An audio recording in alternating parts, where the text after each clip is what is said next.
Hi, I'm attorney Bailey Fowler Means of Means and Means LLP. Today we're going to be talking about something that's on a lot of people's minds around the state, and that's updates on SB 1437. Most of you already know that SB 1437 went into place on January 1st of this year, and it modifies the felony murder rule such that accomplices to the underlying felony may no longer be liable for murder and may be eligible for resentencing. So what's happening now with the law?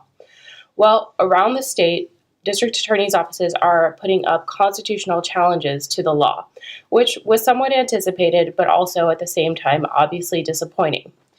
Unfortunately, this always happens when criminal reform laws are passed. The courts and the DAs become very hesitant to them and try to resist them as much as possible.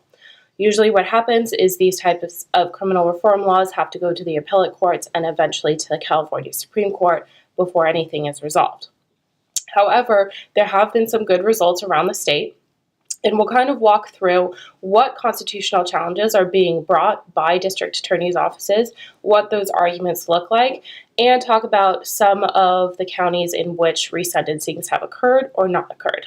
So, for example, in San Francisco County, there have been resentencings that have occurred under SB 1437 with the agreement of the district attorney in San Francisco County. When we take a look at Los Angeles County, there have been resentencings that have occurred. However, the district attorney's office in Los Angeles County has been across the board opposing the law. Additionally, within Los Angeles County, judges have come out differently. So at different courthouses, one judge has ruled that the law is constitutional and resentenced someone, and that person was released. Whereas at a different courthouse, a judge has found the law is unconstitutional and refused to resentence and follow the law. So everything kind of depends on which judge you're in front of at the trial level. Until we get a ruling from an appellate court or from the California Supreme Court, every trial judge is free to rule on the issue however he or she sees fit. So let's take a look at some of the arguments. First, let's take a look at the Proposition 7 and Proposition 115 arguments that are being put forth. Prosecutors are saying that SB 1437 unlawfully amends Proposition 7 and Proposition 115. Both of those propositions were passed by the voters. Proposition 7 back in the 1970s and Proposition 115 back in the 1990s. Both propositions, if they are to be amended, must be amended by the electorate, by proposition. SB 1437 is legislative action. It did not go to the voters. Therefore, if it amends Proposition 115 or Proposition 7, it would do so unlawfully. So Proposition 7 mandated a 15 to life sentence for second-degree murder and a 25 to life sentence for first-degree murder. Prosecutors are arguing that because under SB 1437, certain people who were previously convicted of murder will be resentenced and released, and their sentences will be changed, that violates and amends Proposition 7. However, SB 1437 does not change the sentencing scheme for Proposition 7. What it does is merely redefine what murder is. Specifically, it redefines what malice is. Proposition 7 did not define what murder is, it did not create the felony murder rule, and it did not define what malice is. That's why on the defense side, our argument is that it does not at all amend Proposition 7. Proposition 115 added special circumstances under which someone can be eligible for life without the possibility of parole or the death penalty. Again, prosecutors are arguing that because sentences get altered for convicted murderers, that changes Proposition 115. However, SB 1437 specifically left out and exempted the special circumstance that makes people eligible for LWOP or the death penalty. And that was deliberately done in order to prevent the argument that it amends Proposition 115. The second argument that DAs seem to be commonly raising against these is that SB 1437 violates separation of powers principles.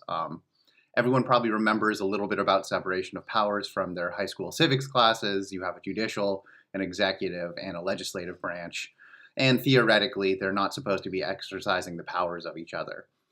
The first argument that the DAs have raised is that SB 1437 is a legislative infringement on the judicial power. The reason they're saying that is because the way they're characterizing it is that SB 1437 commands courts to reopen final judgments. This is an oversimplification, first of all, of how separation of powers works generally, just to speak about that.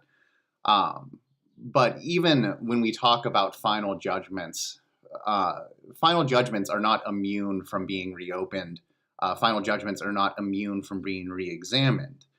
In fact, many times in the past, including many times over even the last 10 or so years when we've been talking about realignment and prison overcrowding, final judgments have been reopened and sentences have been ameliorated or lessened for the legitimate legislative purpose and public interest purpose of alleviating that overcrowding.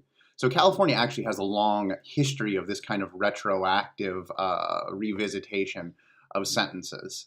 And so long as there is a legitimate public purpose to do so or a legitimate legislative reason to do so, courts have time and again upheld the ability of the legislature to have these kinds of resentencing schemes like SB 1437. We expect in a case like this, it's going to end up being the same thing. But this is the kind of challenge that a DA raises to any new retroactive law like this, retroactive criminal law. The second argument that they're bringing up that actually is also part of separation of powers is they're saying that this infringes on the governor's pardon power in some way.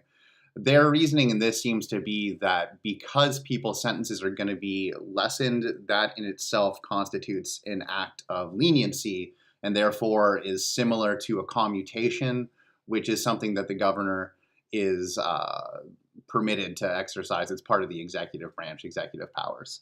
Now, going back again, I was saying earlier that the DA's view on this seems to be an oversimplification of how the separation of powers doctrine actually works. And the courts have discussed this in some depth in a number of cases. Sure, in a perfect world, each branch exercises their powers completely independent of one another. But the reality is that there's always some incidental impact when one branch exercises their power. So first, let's just start with the obvious. It is within the legislature's ability to make criminal statutes. That is what they do by their very function. There have been other instances in other criminal reforms where the legislature has passed a law, and the DA has raised this exact same argument. They say, well, some people's sentences are lessened, therefore that is effectively a commutation, and it impinges on the governor's pardon power. The courts have uniformly rejected this argument, saying that there's always going to be some incidental overlap in separation of powers. It's not always these perfect three boxes of judicial, legislative, and executive. And this amount of overlap is permissible. And the reason that it's permissible, particularly in cases like SB 1437, is because there's a legitimate public interest and a legitimate legislative interest to be served here. Again, reducing prison overcrowding, and also just creating fairness and uniformity in criminal sentencing law in the state of California.